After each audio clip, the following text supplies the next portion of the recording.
Yo, what's good, everybody? It's your man Big Don coming live at you with a True Players podcast. We are now on episode number 31, I believe, 31 or 30. I told you guys I'm gonna come with a part two of the recap of season 8, episode number 3 of Game of Thrones podcast with my main man JoeyG, owner of JoeyG Radio. I told you we're gonna get some great insight on this episode. And Joey G, let the people know what you do. Hey, what's up? This is your man Joey G, just coming to you live on the True Players podcast over here for Joey G Radio, doing the radio show. And we also have You Strong on Facebook. Check us out. Definitely. But yo, when I was watching the episode on Game of Thrones, episode number 3, a lot of things were shocking to me throughout that episode. I liked it. It was very cinematic, how they brought about the entire battle. It was hot and heavy from the jump. But the first thing I want to touch upon, I think I touched upon on the preview, on the part 1 of this recap, was how the Dothraki, how Melisandre came.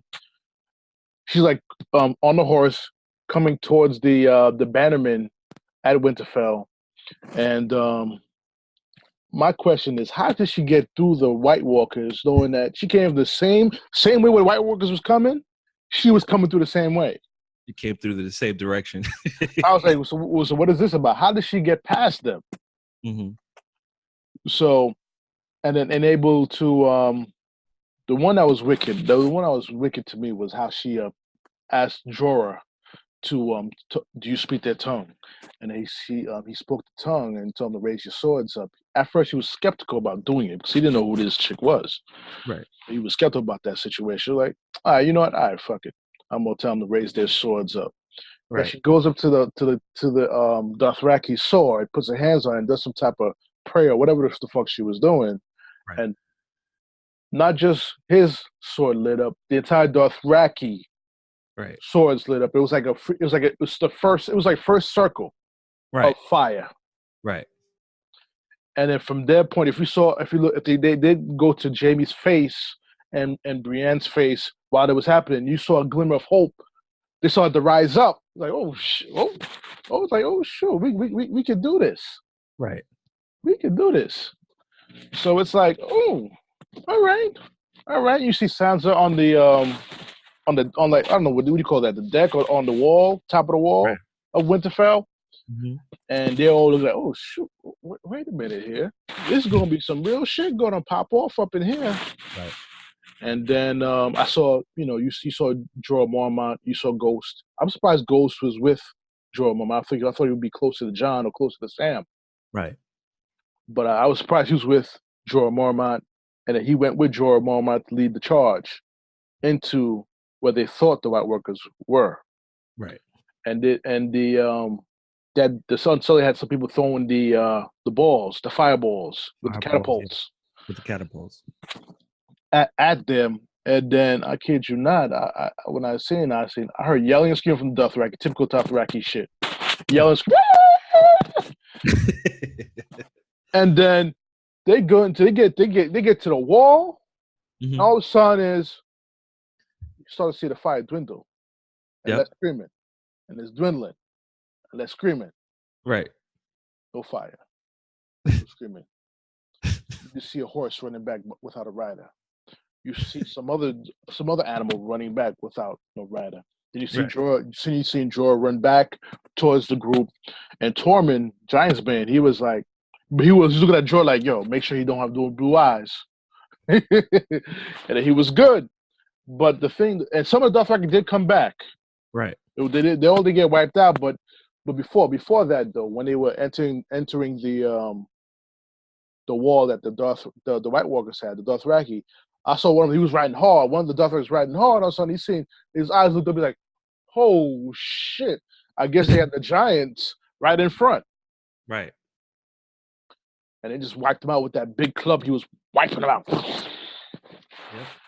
So it was interesting. I think when Daenerys and Jon was up on the perch there where there was, I noticed Jon was like, the dead are coming. Yeah. He grabs Daenerys' arm, and Daenerys, pulls her arm away. It's like, oh no, the dead is here. No, because it was they had a plan. The Right. original thing is John and Daenerys had a plan as far as how they were going to handle the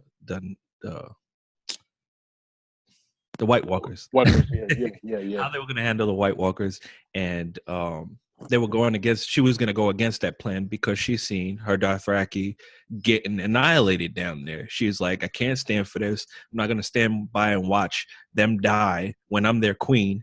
Hmm. I have to go do something. Right.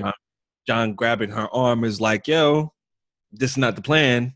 Now, fuck Right. the plan. We got to go handle this. Exactly. Exactly. John is more tactical than Daenerys is, Yeah, and a lot of it's okay for now, but and then when it comes to long run with Cersei, right. and we're gonna skip a little bit ahead to the further future battle, and we're gonna go back to the episode. As far as the future battle, Daenerys needs to learn how to be tactical. Yeah. Cersei is all about tactical measures.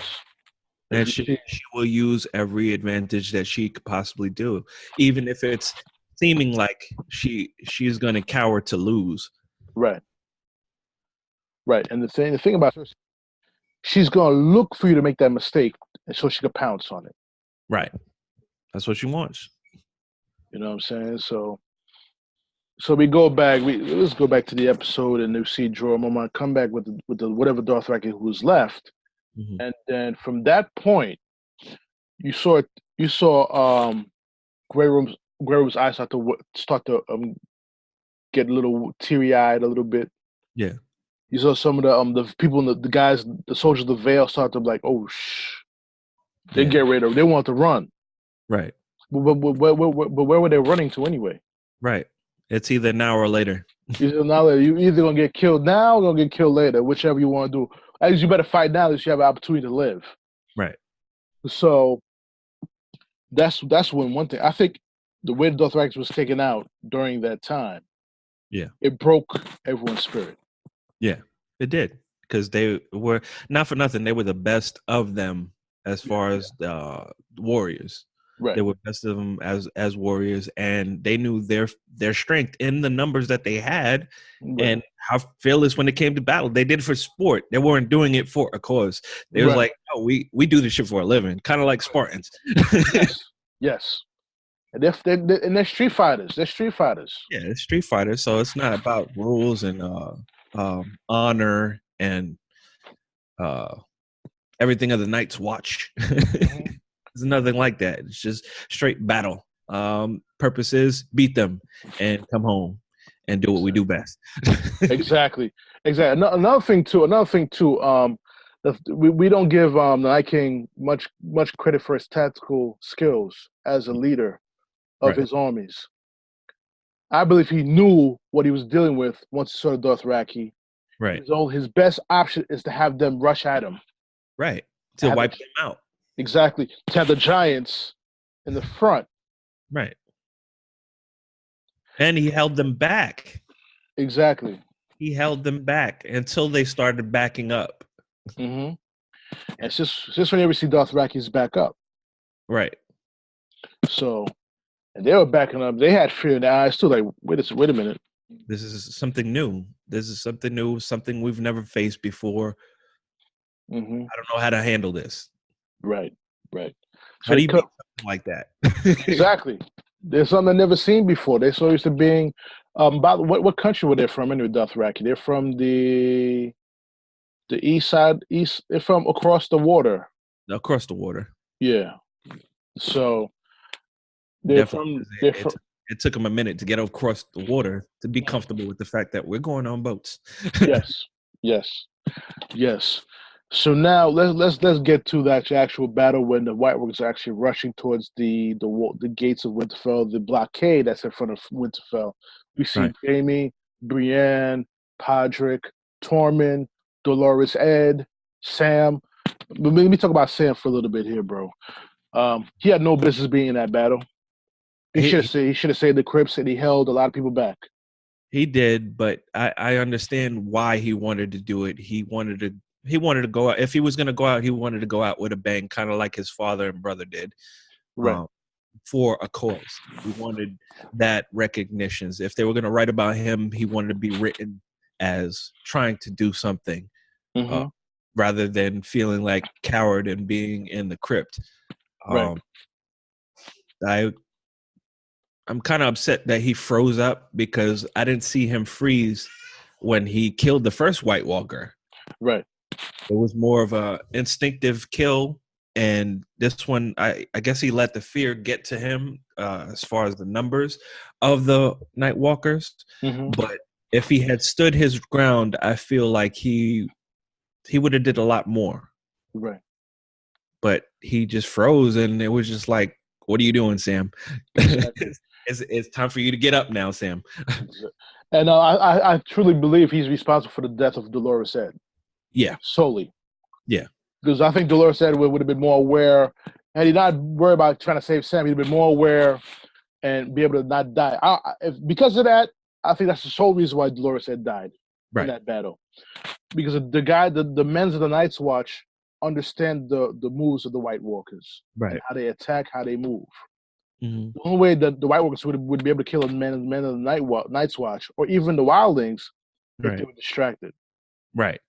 Or trying to help somebody else. Exactly. Yeah, which is exactly what happened with Sam. He tried to help Sam. He got Sam. It was like, okay, it's time for you to get up. And in that, he got killed. Yeah, stabbed right in the back of the head. Yeah. That's my man, though. Dolores said, yo, I liked him. He was very loyal to John. He was truly John's brother. You know what I'm saying? I like how they always stood up for John, even when he went to go fight at Hardhome. How he backed up John for that, even though he was against what he wanted to do. Right. Backed up John. Um, okay, so let's get to the rest of the people, um, which is still in the battle. They're rushing the blockade in front of Winterfell before the trenches. And you notice everybody from the Mandalays, the Vale, the Unsullied, um, the Mormonts. The Mormonts actually was in the courtyard of Winterfell, manning the Right. wall. You notice how the force of the White Walkers is pushing them back. Yeah. And I was surprised how Jaime held up, knowing that he only had a left arm. Right. Something like that. I just wish I wish I could just envision him having his right arm Right. against that battle. I think he would have been uh less hindered and Yes. less scared as far as everything that was going on. He wouldn't be limited, No. for sure. He's I think him and Brienne of Tar, would have did some damage. exactly. Exactly. I'm surprised Project held up too. Pod, Project. actually, because Brienne trained Podrick, Mhm. uh, he was starting to become a force to reckon with. Yes. He was Yes. starting to become. He was actually training soldiers, and Hmm. Brienne was like, "He's not there yet, but Right. he's okay." Right. So and then we both knew Tormund was going to do his thing because he understands the war against the White Walkers. He knew, and the Wildlings Right. understood what they were dealing with. Yeah. Gendry did a hell of a job. Even he's not a say a knight or a warrior. He's just a fighter. Right. So he picked up his little hammer like his daddy. Yep.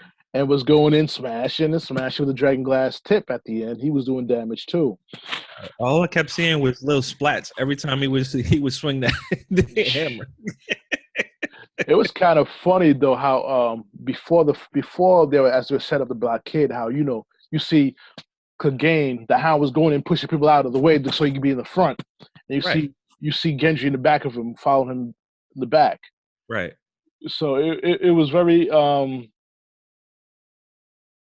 fulfilling to see those guys work together. Him and Beric. Shout out to I gotta pull a little look out for Beric Dondarrion. You know what I'm saying? He died like a G. He took one for the team. Even though I know you listened to my previous episode about my prediction. I thought he was gonna make it out of Winterfell Right. for a purpose of him possibly giving up his soul to either resurrect Jon or resurrect Daenerys Right. later on. But that didn't happen. But anyway, he did what he had to do to protect Arya. Right. So I think I believe. I felt like he kind of knew what was going to go on.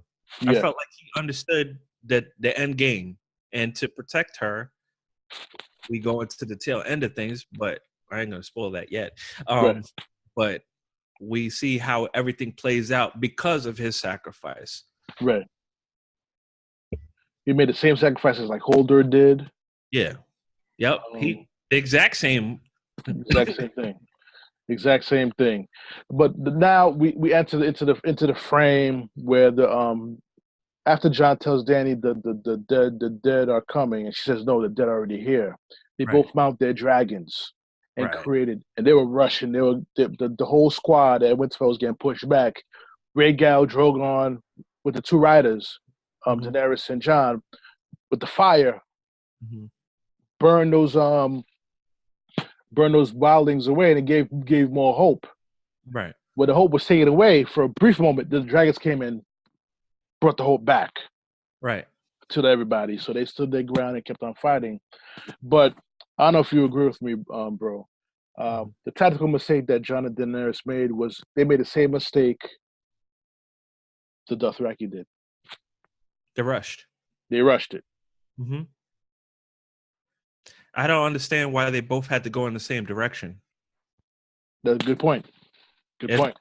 I don't understand why they had to go in the same direction, because I felt like they could have split up at that point. Mm-hmm. The dragons could have did damage in multiple directions. Exactly. And I feel like they would have had a little bit better tactical advantage as far as that was concerned. Right. Yes, we understand that we were trying to Bran. Mm-hmm. We're trying to get to Bran eventually. Right. That was like the main, pretty much like you playing chess. That was the king that we Right. were trying to protect on the board. Right. But I feel like the Night King already knew what he was going to do. It was a distraction. He put everybody in a pit, got the dragon over there. Where Exactly. you going? And then he made that ice cloud. Right. They couldn't see what they were firing. Right. Even at one instance, they actually bumped. They collided with each other.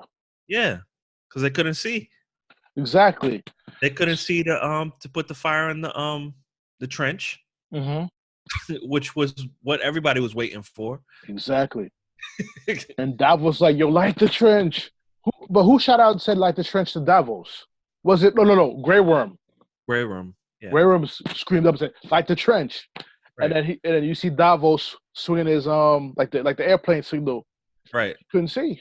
She couldn't see. John couldn't see. That was kind of a surprise, because I didn't think they had that. I didn't think that the Night King had that capability as far as the weather. It threw me off a little bit. Right. And being so dark on the episode, it was just like, yo, what just happened? Exactly. I mean, that's probably one negative I say about the episode. People on Facebook post some things on Facebook. Oh, well, that's the whole point. It's supposed to be at night. I'm like, yeah, but at least have a little contrast so we can see people's faces, see what everybody's doing. I think that's what my only negative about the whole episode. That was probably the whole thing. But let's getting back to now the Night King comes with his dragon Visceron. Right. And I'm trying to I watched episode 3 times, trying to see what happened between the battle between Jon and Rhaegal against the Visceron and the Night King. I don't know if Rhaegal was winning. I don't know. I think it looked to me as if the Visceron was winning the battle. I don't know. I don't know if it's because of Jon is still getting used to riding a dragon, right, or what have you, but I believe Rhaegal was doing his best to protect Jon. Right. Rhaegal, I think Rhaegal he was fighting, yes, but he was more trying to protect Jon. Right. So that was an interesting subplot, and you notice how the Night King was trying to reach for his ice pick, ice dagger, and Jon was also reaching for Longclaw. Right. So they were about to have it. They were about to go in up in the sky. Right. And then Visceron takes down Rhaegal. Rhaegal crashes into the grounds, and Jon falls off. And then Daenerys comes from out of nowhere with Drogon and knocks the Night King off Visceron. Right. And you see the Night King falling to the ground, like he as if he just spit in the pure darkness. And then, lo and behold, you see a Night King lands. And he's walking towards where Bran is in the weirwood tree, the Godswood. And then John, for some reason, he's like a freaking little kamikaze motherfucker. Dude, what are you doing? You see a pile of dead bodies around you. You try to run after the Night King, which I'm like, yeah, that's great. Good job, John. John just want to fight the Night King so bad. It was unbelievable how he wanted to fight him. Right. But for some reason, the Night King would not let him get close. No. Out of all the people who were supposed to be the prince that was promised, the Night King did not want John to be close to him. Nope. Not at all. When he raised those bodies. Exactly. When he raised those bodies after he had John surrounded, it was like it was more like, John, what you gonna do now? But you know what John did though? He kept on running towards the Night King. He was trying to get to him. I'm like, John, you're really trying to die, man. You really are trying to fucking die here. I couldn't believe he was doing that shit. No, it threw me off too. I'm like, please don't tell me this is gonna be one of those scenes where he dies. Exactly. It turned out that way, just because he wanted to fight the Night King by himself. Right. He wanted the Night King. That's all he wanted. Yeah, he just wanted a piece of that. Exactly. And then he turned around and the Night King's like like the Undertaker. And everybody's like John was like, shit, I gotta fight through all these motherfuckers. Yeah. Hey, you in the middle of all these motherfuckers. They surrounded him like the Boltons surrounded them in the bed of the bastards. Now, what people don't realize is the people that were killed with the dragon glass, they're not rising. People, the soldiers that died because of the night, because of White Walkers. Because of the White Walkers, mm-hmm. Their bodies were resurrected. Because right. I just finished having that. My wife was asking about that. She's like, how did these guys get resurrected when they were hit with dragon glass? No, they were the soldiers that fell in the field from the Night Walkers. So just to be clear, so everybody's clear on that little point, that's why they were easily resurrected. And people started rising from the crypts. Was it in the crypts? It was in the crypts. They were in the crypts. The House of Stark's crypts. They were people in there were resurrecting as well. Get out of here! I didn't notice that. I didn't notice that. Yeah, you take a look at it when you get a chance. Go back and look at that because the people they didn't get into the crypts. Mm-hmm. The Night Walkers didn't get into the crypts. The bodies that were already in the crypts were raising from the dead. Wow. Yeah. And my wife said it would be funny if they had to fight their family members. She said Ed. I was like, Ed had no head, so that's out of there. Ned wasn't able to fight. Neither was, I don't know if Rob's body's in there either. No, I said they were. That was in a different area, mm-hmm. and I don't know where those bodies were buried. But that wasn't in Winterfell. Okay. Yeah. That wasn't in Winterfell. But we had that discussion too. That was like a sidebar as far as the bodies that were being raised up. Exactly. And now we go back to we see Grey Worm and Tormund is telling everybody to fall back. Yeah. Also Brienne telling everybody to fall back. All the commanders at their post was telling everybody to fall back. And the Unsullied, I have to give them a lot of credit. They were still holding off those hordes, right, of White Walkers, right. So as they were going to be going behind the trenches, and you see Grey Worm motioning to Davos like the trenches.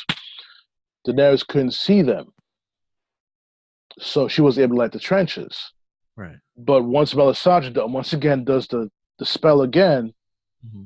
the trenches that's like the second part of the ring. Right. All around Winterfell. Right.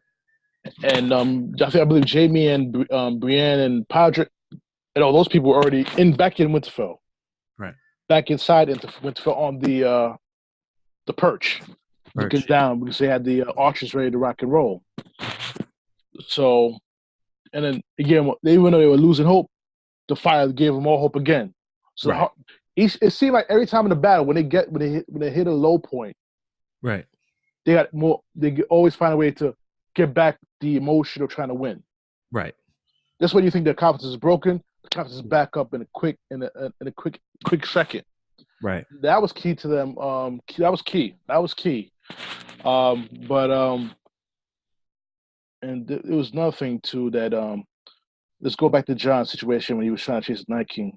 Daenerys saves him again Yes. with Drogon, and No, Drogon was. she didn't have to. She didn't have to, but I think it was more Drogon leading her to Jon. Right. I think it was a dragon that led her to Jon because he was like, "Yo, I gotta protect my father," Right. quote unquote. Right. Let's get to him. Mm-hmm. So, and he was like, "Yo, I gotta go to Bran. I gotta get to Bran." She's like, "Go." Right. And then all the White Walkers that were still rising up jumps on Drogon. Right. I don't understand why she was still there anyway. She should have took off. She she was kind of slow in taking off. She took off. She didn't take off. And she got surrounded. How you just gonna be there just chilling, looking at John Lee? Uh-huh. All right, John. See you later. Probably love struck her or something. Yeah. But she the White Walker jumps on her on Drogon, stabbed the shit out of Drogon. I thought Drogon was going down too. Yeah. The way it was. He's very, very injured. Yeah. But he shook Daenerys off the White Walkers. Mm-hmm. And then he tried to fly off to get him to do some twirl in the air to get him off of him. Right. Then Daenerys was all by herself in that same circle that Jon was. Right. And I was like, oh boy, she gonna die today too. I said, why didn't she walk into the fire like she did before? She'd be all right. Yeah. They're not gonna get her in the fire. That was another thing too that I don't think a lot of people who watched the episode didn't catch on. If she had just stood in the fire, they wouldn't touch her. No, they wouldn't have touched her. They would have left her alone. Mm-hmm. So now she's stuck in the circle of White Walkers, the new White Walkers. Right. And Jorah Mormont hears the dragon squeal.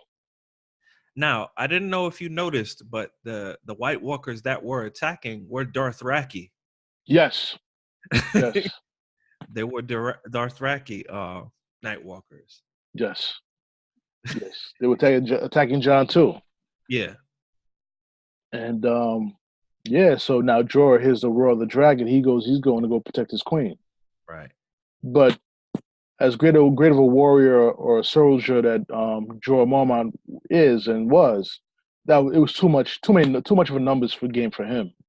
Yeah, and he's older, wielding that sword. Yeah, it's a heavy sword. Yes, that's why Sam gave it to him. Exactly. I can't handle this. Now, let me ask you a question. Now, if he had, let's say, a sort of dragon glass or something like that, Mm-hmm. You think he would have survived that? The onslaught of White Walkers? I can't really say because he fights the same way. He's throwing himself into it. Mm-hmm. It's not a matter of strategic battle. Mm-hmm. And he was just more of a brute. Right. You have a brute on the line where I'm gonna put everything into this. My goal is to protect this queen by any means. If it means sacrificing my body, then I'm gonna do that. Exactly. His last breath. Exactly. Right before he was about to collapse, he seen another one, got right back up, and was like, "Let me get that real quick." Exactly. Okay, now I can continue dying. But the beautiful part of that scene, while he was trying to protect Daenerys, for the first time, as we've seen in all Game of Thrones, right. Daenerys becomes a soldier. Right. Right. Without the dragon, she becomes Right. a soldier. She got the dragon glass sword and was helping Jorah through the Right. battle, which is we're gonna talk about this a little bit later in the podcast. We get to the end of it, Okay. and we get to the preview of the next episode. Okay. Trust me, I'll put you like this: she earned a lot of points with the people of the North. Right. Because she was battling. Yeah, yeah. She was battling. That's gonna sound word, and this queen is about that life. Yeah, exactly. Exactly, but too many fatal slashes during the last. I think the fatal blow to Jorah, he got cut right by his throat. Yeah. But he still kept on fighting. But once they still kept on fighting throughout that scene. Now we're gonna now, bro. We're gonna leave that scene. We're gonna go back to the scene with the archers, Okay. where Jamie Lannister is trying to be the Lord Commander, Right. like he was in King's Landing with Right. the archers. Right. And I was like, damn, he said he's gonna fight beside Brienne, but now he's becoming a commander again. So get your archers ready. Right. And those Rat Walkers was kept on coming. They kept coming. They climbing the walls and stuff like that. Climbing on each other to climb up. They were climbing on each other to get through the fire on the trenches. Yeah. Tell me Dropping. tell me it didn't look like the same thing in Avengers Infinity War Right. at Wakanda. We were trying to get through the force field. Yeah. Same Yes. exact shit. Yeah. Yeah. I got you on that. Use their own bodies to get through. Exactly. They were sacrificing themselves to get through the field. And I couldn't believe it. I was like, damn, I've seen this technique before. Right. I was like, yeah, I did see that technique before. Avengers, yeah.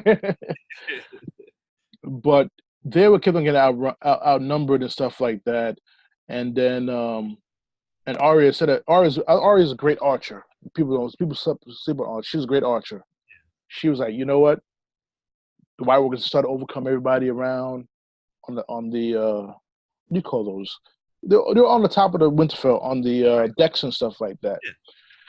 And she was like, she got her little staff that her Genji made for her. Yeah. Now she's in the game. Yeah. Doing the skills. She used every skill she learned from Serial Pharrell, from the Faces of Man, from Jagged Hagar. Every place she learned, even the Hound, the things that she learned from the Hound. She used all those techniques stuff. She was a one-woman wrecking crew. Yeah. She actually saved the Hound on the field when he was with the archer bow. Yes.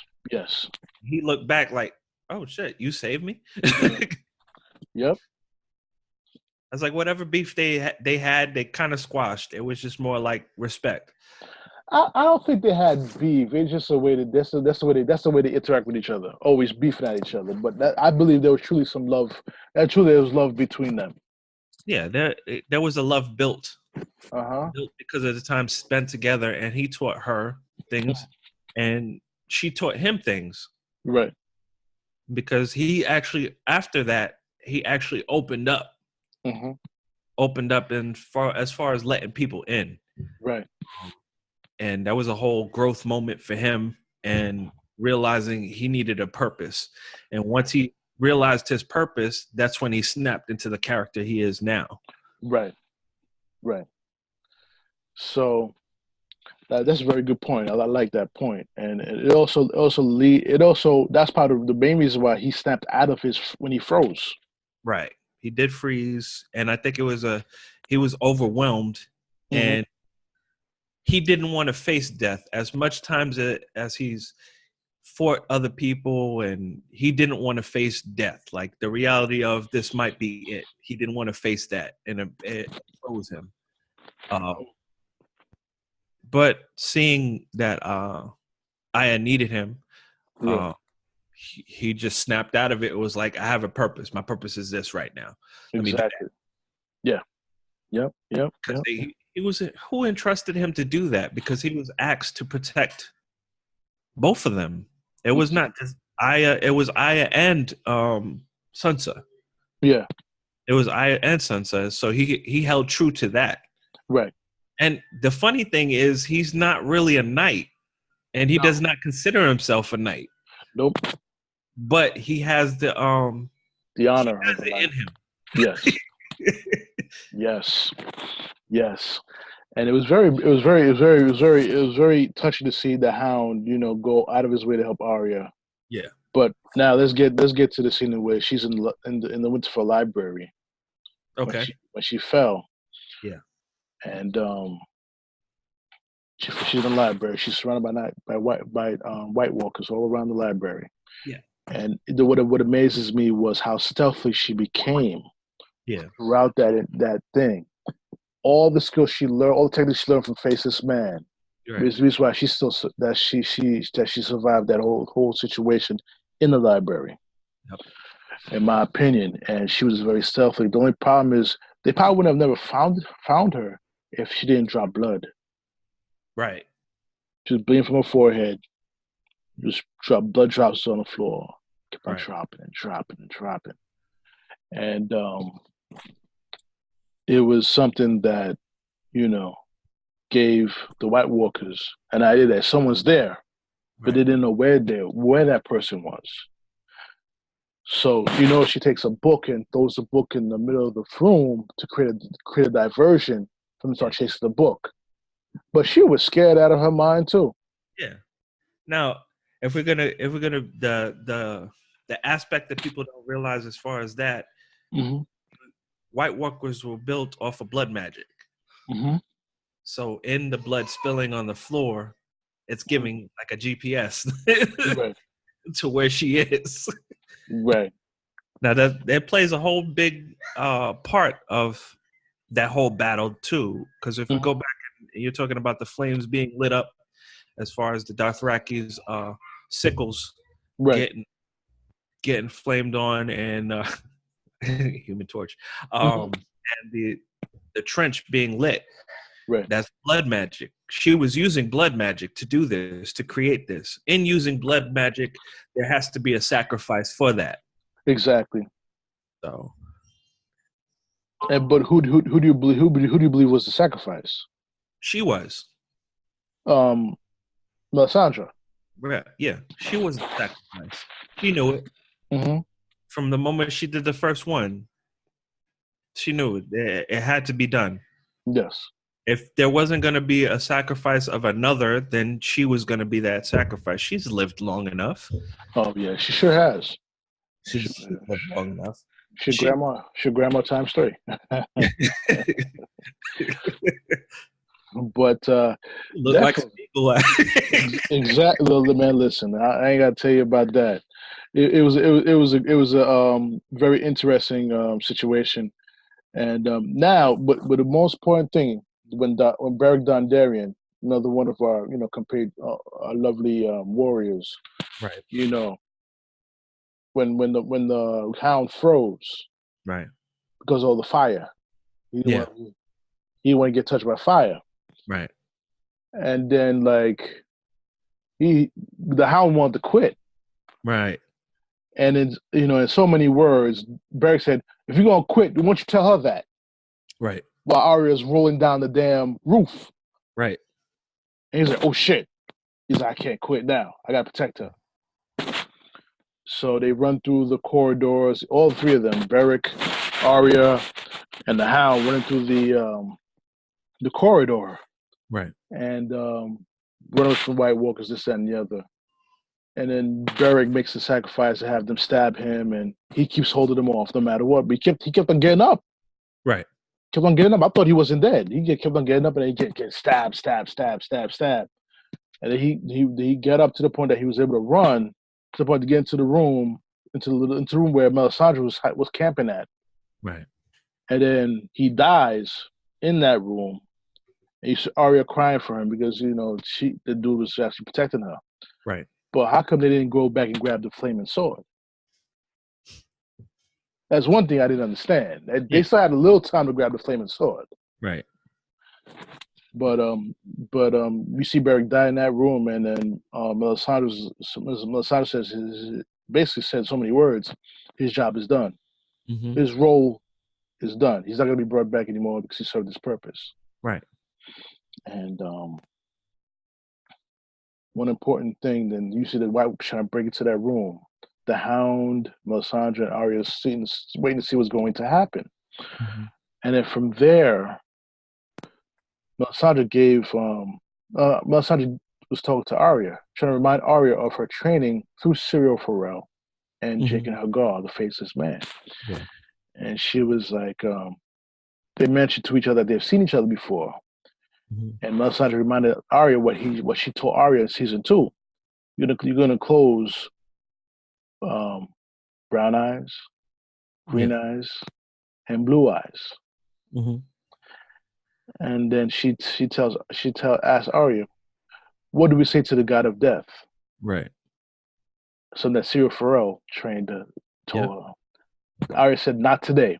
And when you hear Arya say, not today, she shifted into the Faceless Man. Right. She started moving differently. Right. It's as if she moved like death. Right.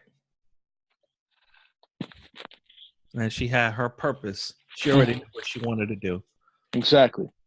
And Melisandre reminded her what she should do. Right. It wasn't clear to us yet, as people watching the whole thing. Right. It was clear to Arya what she had to do. Yeah. And the Hound was going like, what the fuck is wrong with this girl? Right. Before she was cool, and then she done shifted to some next level assassin type shit. And now now, bro. If I miss anything, definitely let me know if I miss anything as part of the episode that goes. Did I miss anything before we hit to the finale of the episode? We didn't talk about John's trying to get to Bran. Absolutely. And the courtyard being basically a death ground. Yes. Because the dragon actually busts through the wall. Yes. Starts lighting people up. And John's adventure through that area, trying to get to the Night King because he knows it's coming. But let me tell you something, bro. Before we touch on that, let's get back to when the giant bust through the wall of Winterfell. Yeah. And who was there in the front? At the front of the wall, waiting for the giant. Lyanna Mormont. Yeah, Lyanna Mormont. That was my favorite. Actually, that was my favorite scene of the whole thing. And it was kind of like I wanted to say, well, what's she gonna do with the giant? Exactly. He smacked her. Yeah. And she flew up.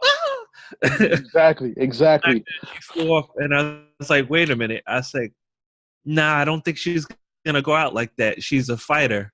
Right. And as soon as I picked her up, I was just like, oh, she's about to do him in. Exactly. She about to do him in. But the thing was, she was hurt badly. And then she was like, fuck it. I'm going to die anyway. I'm going to rush this giant motherfucker. She was coming for that dude with her little... I give her the utmost respect because she said, I didn't want to be in the crypt. I want to be on the battlefield. And taking out the giant is like the biggest thing you could do on a battlefield. Yes. Aside from a giant. Exactly. So her legacy. Her legacy. They're gonna write about her. They're gonna write about the whole entire Mormont family. Right. Because of this battle, the house is gone. Yep. The House of Mormont. That she was last. She was last. It's all gone now. But the most important thing, as the giant was crushing, squeezing the shit out of her and bringing her back with his hand, she made one final move. She said, this time I'm going to go down in glory. Her dragon glass dagger right in his eye. Bloop! Yep. And he crumbled. Yep. He crumbled. I was like, I don't know about everybody else, but I was like one of those NFL moments. Yes! That's how you handle that. Absolutely. And now let's get back to Jon and his battle with the remaining White Walkers in the courtyard and Visceron. Yes. It seemed like it was going to be a showdown between him and Visceron, as he was trying to get to Bran in the Godswood. I thought this is probably the second instance I saw John was going to face death. Right. Sure, death for sure. But what I thought about it too is, would the fire from Visceron affect him since he knows that he's Targaryen blood? I don't think he's met that yet. Right. I don't think he's met that yet. So he doesn't know nothing about that. Right. Now Daenerys, she's done that like twice. Mm-hmm. She's done that twice where she walked through the flames. She stood in the flames, and the other one she walked into the flame. Exactly. I'm just gonna chill. Exactly. One.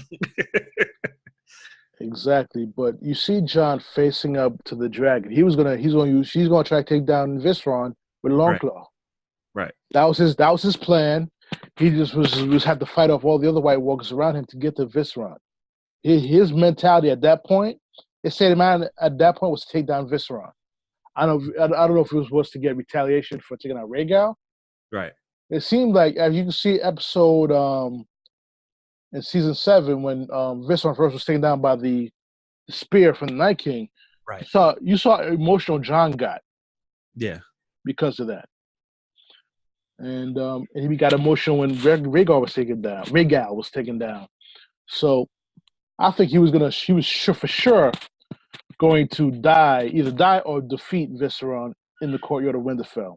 Right. But we won't know because we're gonna move on to the scene at the Godswood. Right. Theon Greyjoy and the Ironborn.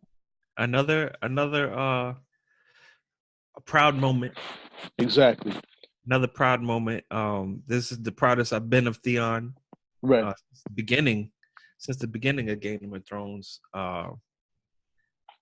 I didn't realize that he had all of that fight in him. Yes. I didn't realize that.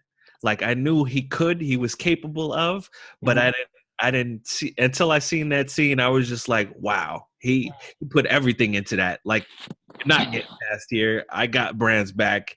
Exactly. To tell you the truth, he's the one that set this whole thing. He's one of the reasons this battle is happening today. Right.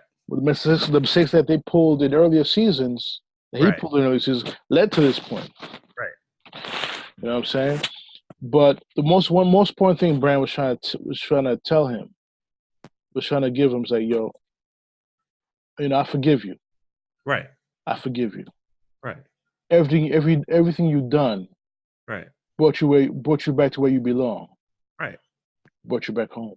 Right. And that's all he ever wanted. He wanted a place to call home. Mm-hmm. And have a family that was proud of him and he was proud to be in. Exactly. That was it. Exactly. So now, with all that, the Night King is there now.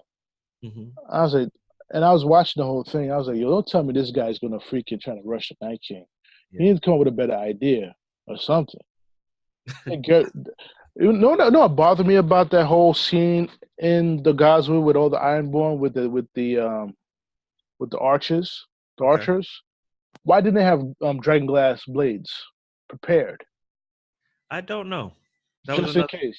Just fire. They just have fire blades, arrows. Mm-hmm. I don't know. I thought they would have made it. It would have been easier to chip the dragon glass and make the arrows. Right. Either make the arrows or at least have them have dragon swords too. Right. You could only have so many arrows. Right.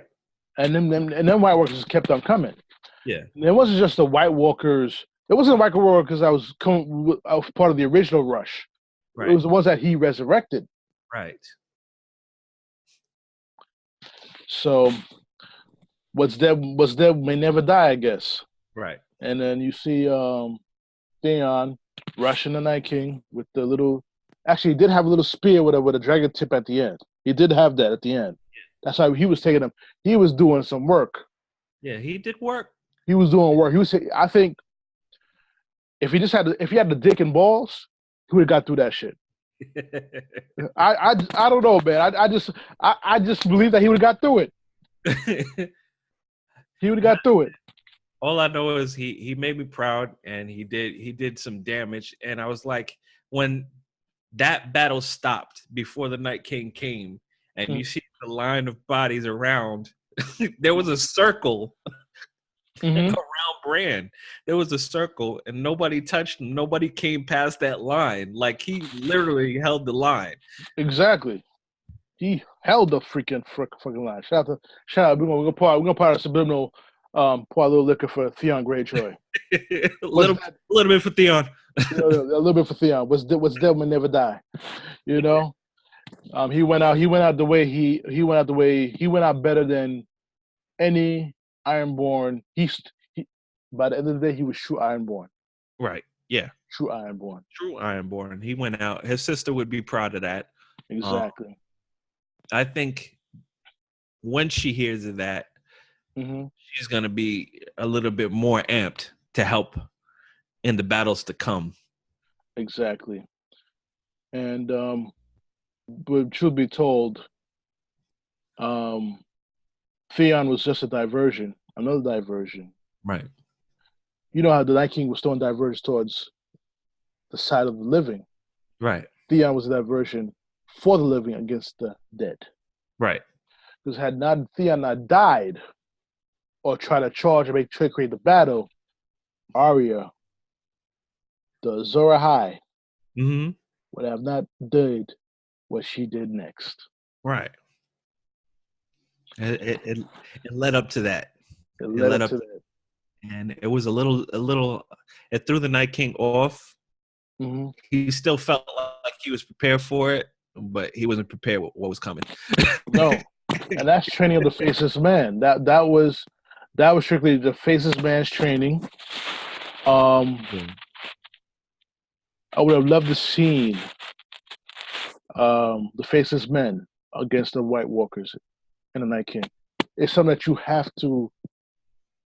I guess we talk about Night King as something that's like next level type warrior. Right. What Arya did to him, something that Jon couldn't do. Right. You know, even though Jon was trying his hardest to do it, Arya got closest to the between her and Theon. The two of them got close to the Night King. Yeah. Anybody else? Right. Now, who was it? Brienne of Tar. When they had their little sparring match in Winterfell before all of this happened, it was a preview of things to come. Yes. It was a preview of things to come, and it surprised Brienne of Tar, and she looked at her like, I don't really have to watch over you anymore. Like, you pretty, you're a pretty decent warrior. I don't know who trained you, but you're good. So I like that, and by the end of the day, Arya comes out from the shadows, right, out of the shadows, and the Night King caught her by the throat. I was like, oh shit, Arya's gonna die, right, and then we're not gonna finish off Arya's scene just yet. We're gonna go back to Jon. Okay. And his face off with Visceron. Right. He's like, come on. And Visceron's about to light that man up. As we go back to Arya's scene, Arya takes the Valyrian steel, drops from her left hand into her right hand, plunges right into the Night King's heart. Yep. Game over. Yep. There was a slight moment when she dropped it where I was like, no, you didn't just drop that. Yep. There was a slight moment. I said the same exact thing. And she just caught it with her right arm. And then before the Night King even got caught on what she was doing, she stuck the Valyrian steel right into his heart. Right. And he crumbled. Because she didn't even move her right hand to catch the blade. Right. Until she knew she had eye contact with him, because that was the whole thing about it. And by the time he realized it, when she did catch it, he looked down. It was too late. Right. It was too late. It was too late. And then boom, everyone starts to crumble around. Yep. And you see Daenerys crying over Jorah Mormont, expressing for the man that truly loved her. Yeah. He died for his queen, poor little Sir Jorah Mormont. Yep. House of Friend Zone, House of Mormont, It's a House of Friend Zone. Yes, yes. He wore that championship belt with pride. The friend zone heavyweight champion right there, yo, Joe Mormont. What was that? How many seasons? Oh, many seasons. It was just the beginning of the season, beginning of the whole show that he was her friend zone and stuff like that. But we like I said, we got Paul Little Lick for my man Joe Mormont, and she Daenerys crying over him. Yeah. She loved him. She loved him. She truly loved him. Not in a romantic state of mind, but she loved him like her I say Family. family, Yeah, father figure. Father figure. Yeah, because he had that. Mm-hmm. And everything started crumbling down. All the White Walkers crumbled down. Even the Crips, they crumbled down. And Oh, we forgot about one scene. we, We I'm, forgot I'm, about Sansa and Tyrion. yes, I'm gonna touch about that. I'm gonna touch on that. I'm gonna touch on that. As we were talking about the ending, I said, "Oh shit, we did forget one screen, but we're gonna touch on that right Okay. after. We'll touch on that right after." And all the White Walkers are dead and stuff like that. You see Tormund,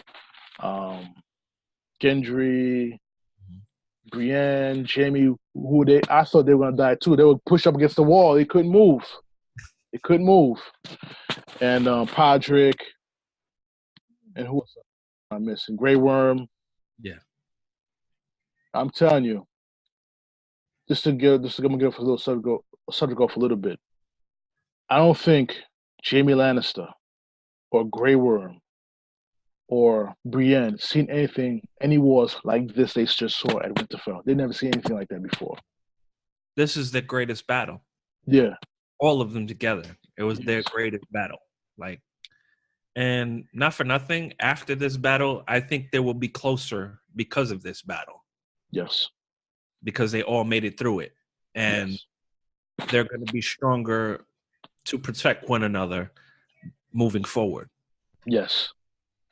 Yes. I totally agree with you on that. But let's get back to the scene that you were brought up, which you forgot to talk about, ironically. The Sansa and Tyrion effect. Right. Sansa's first husband. Right. We seem to forget that. No, second, because it was what's his name? She wasn't officially married to Joffrey yet. Joffrey, yeah, it was Joffrey. She was betrothed to him, but not officially married. And Tyrion stepped in there. Was like, exactly. And I thought they kissed, but when I watched it the second time, I saw he kissed her hand and stuff like that. But I remember, was it Sansa mentioned something about the that we can't be close like this anymore because of the Dragon Queen. Right. And you see Melisandre chimes in, if it was for the Dragon Queen, we'd be dead already. You seem to forget that if she hadn't been here, we'd be dead already. Exactly. Yeah, Sansa kept throwing shade at the night. She kept throwing shade at Daenerys. Yeah. She kept throwing shade at her, and she had to be put in her place as far as that. Listen, had it not been for her, we'd all be dead right now. Exactly. So you need to check that. You need to show, but by the same token, they didn't win the war because of the Dragon Queen. Right. No, they won it because of a wolf. True. Faceless wolf. And Bran. And Bran. You know what I'm saying? So that's very important that on that end, Daenerys and all their followers need to recognize. Listen, you just need to do it on your own. Right. Now you don't need the North now because you have no Dothraki anymore. They're all gone. All gone. So we see them. Tyrion is so hell bent. Tyrion always has to have some wine in his hand, drinking. He couldn't do nothing. The only thing he could do was drink. Exactly. Rather than show fear, he'd rather drink. Mm-hmm. Varys looked like a scared little girl. I thought Varys was gonna die. Well, I'm gonna say this, and this is my prediction for the upcoming episode. He is gonna die because the what's her name again? Melisandre. Oh, Melisandre. no, the other red woman. Yeah, the other red woman told him, like, and it's gonna be one after the other. So we know Varys is destined to die next, Mm-hmm. and hopefully, I hope it's not in the prediction that Daenerys made to him. Like, you cross me again, I'm killing you. Exactly. I hope it's not like that, but we know he is gonna die. So I'm kind of look forward to seeing that because he's walked the line too many times and he's crisscrossed too many paths. Crisscross too many paths, but the only person I don't know if you agree with me or not, he didn't crisscross Ned Stark. No, he just couldn't get involved. Right. That was his. He told Ned. He said, "I wouldn't." It was basically like, "I wouldn't cross you, but I can't help you either, Right. because it puts me in jeopardy." Right.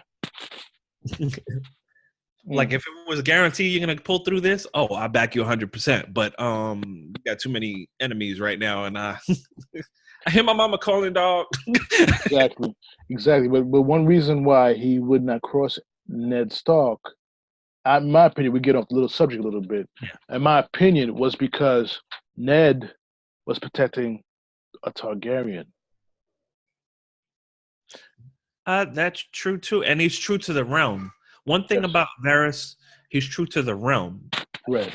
So whoever he felt was best suited for the realm, he would back. Mm-hmm. That is his only key of loyalty that I actually do like about him. Other than that, it's just more like you surviving the same as Littlefinger was doing.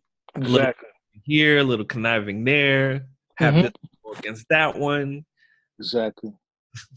but now we'll see what happens in the next following episodes because Daenerys knows the truth about Jon Snow. Right. Aegon Targaryen, 6 of his name. Right. Now I want to see how that's going to come about. Exactly. Did Sam actually make it through that? Sam, he made it through. He made it through that. So yeah. Sam, I don't know if Sam's going to hold his tongue on that. He does like Daenerys at all.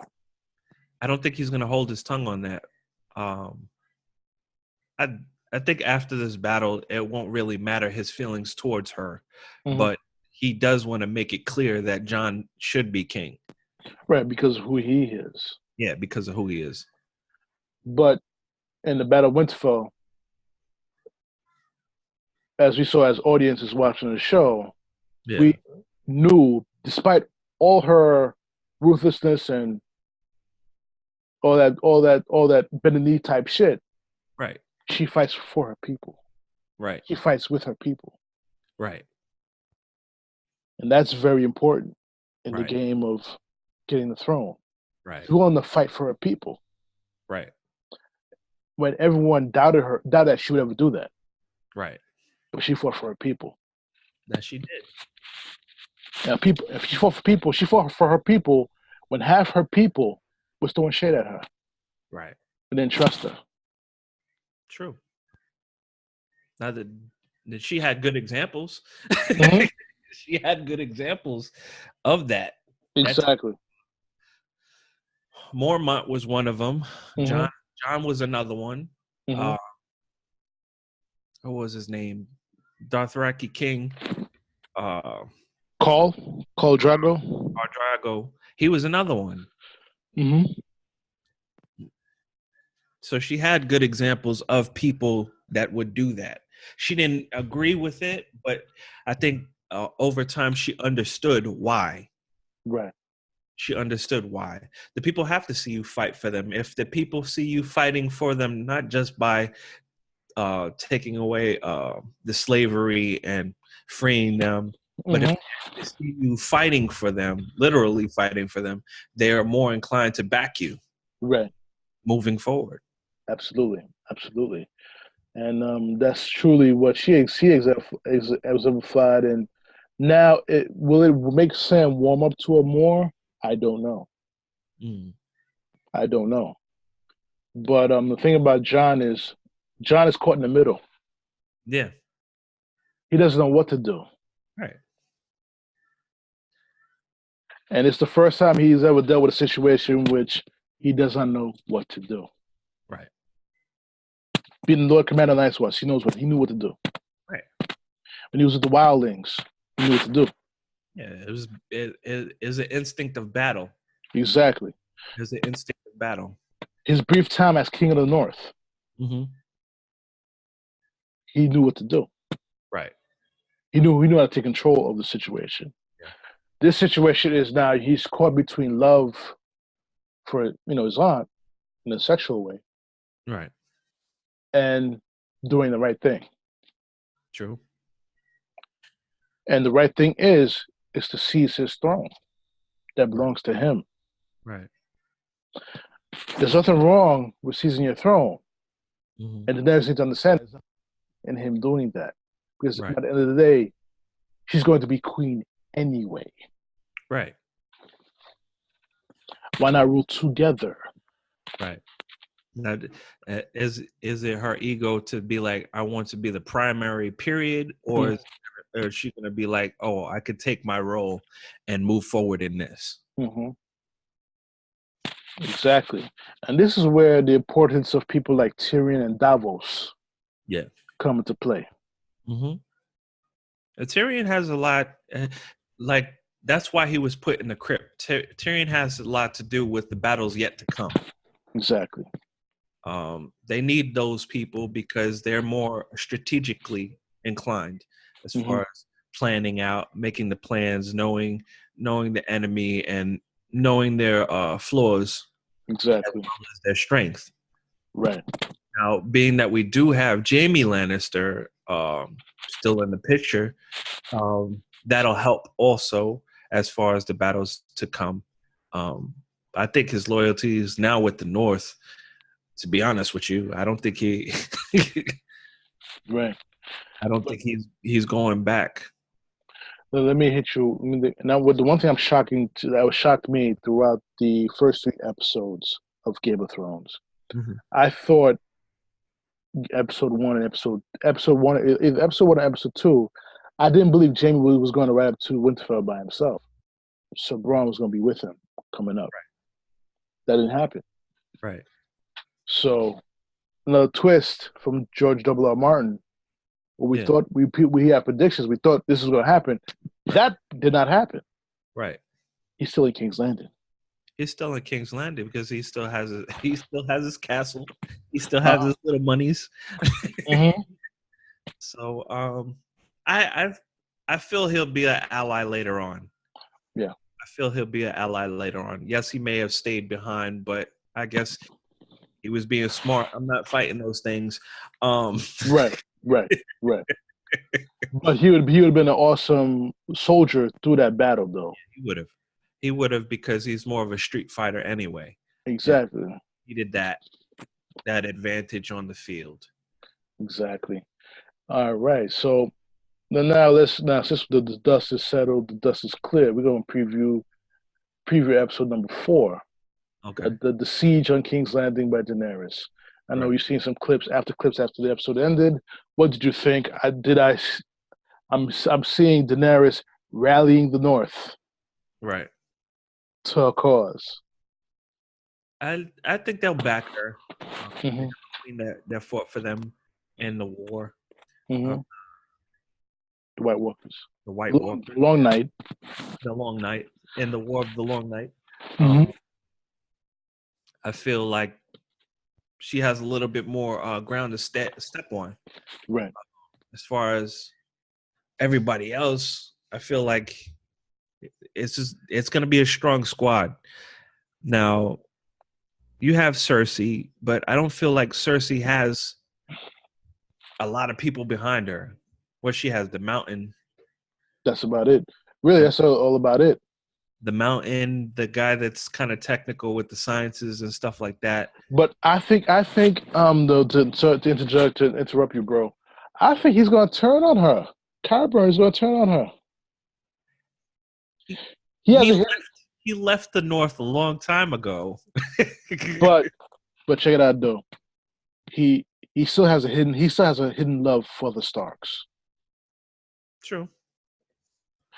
When the family like the Starks save your life, Yeah. you can never be like, I'm just gonna go against them. Right. Like fuck what they did for me. And you notice, if you notice from episode 1, when he mentions to her that the dead had come and passed the wall, she was like, "It doesn't matter to me. They'll defeat our enemies up there." And Cyburn's looking at like she was crazy, like she had two heads and she was crazy. I'm like, bitch, this is a problem. Right. It's a fucking problem. If they get here, what we gonna do? Exactly. If they wipe out everyone up north. Right. Yeah, maybe their problem up north, but if they get here, we have a problem. Very big problem. The gold company ain't enough. Nope. The gold company. What were the gold company gonna do? They didn't have dragon glass. No. Nobody in that side of the no, that side of the realm had dragon glass. Mm-hmm. And if they have Valerian steel, 1 to how many? Shoot. And this is going to be interesting, the Golden Company's role in the next war. I'm anxious to see what's going to happen. Now, I don't know, because the gold company is about that money. And the interest later on, exactly. They could also flip flop. Why was it so easy for her to get the Golden Company to her? You ever thought about that for a second? Despite the money, why was it so easy for her to get the money from Bravos to get the Golden Company to Westeros? No, in the end of things, they're about their interest. They're about their interest. Now, it could play like a major part, like of a turnaround, like they'd flip. Deep down, I'm giving my prediction. You may agree with me or not, bro. My prediction to the fans of True Players Podcast and JoeyG Radio and JoeyG Podcast. My prediction is the Golden Company was sent to collect debt.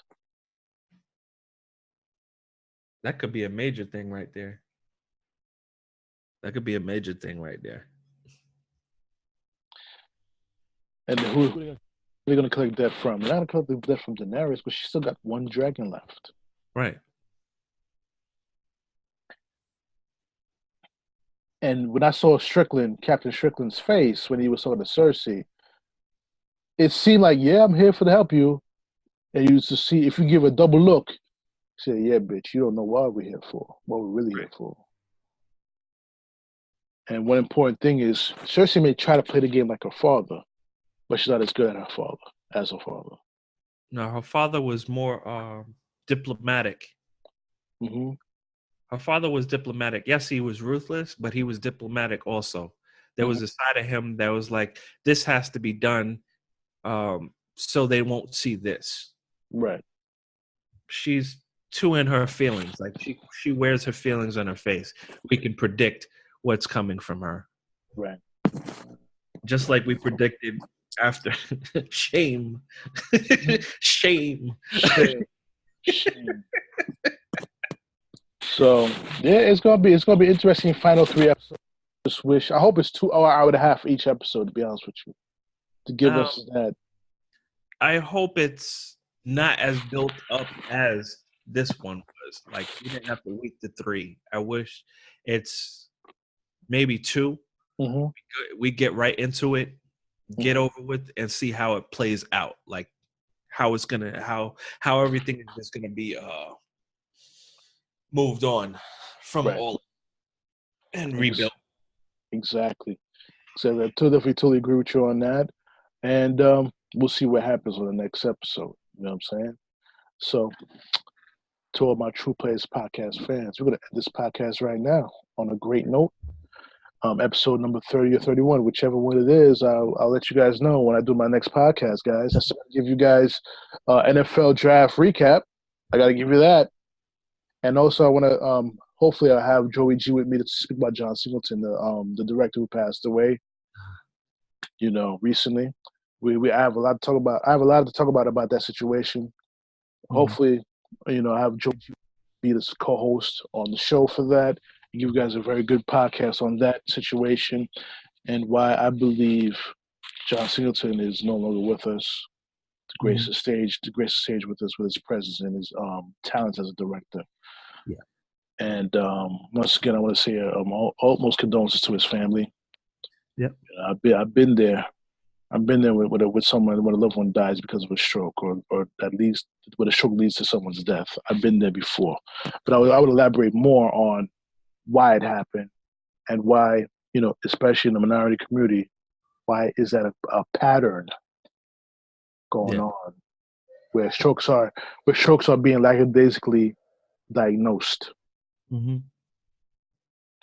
So, like I said, you can listen to my podcast, True Players Podcast on iHeartRadio, SoundCloud, Apple Podcasts, Google Podcasts, Spotify, JoeyG Radio Broadcast. It's on that too. Get it on there.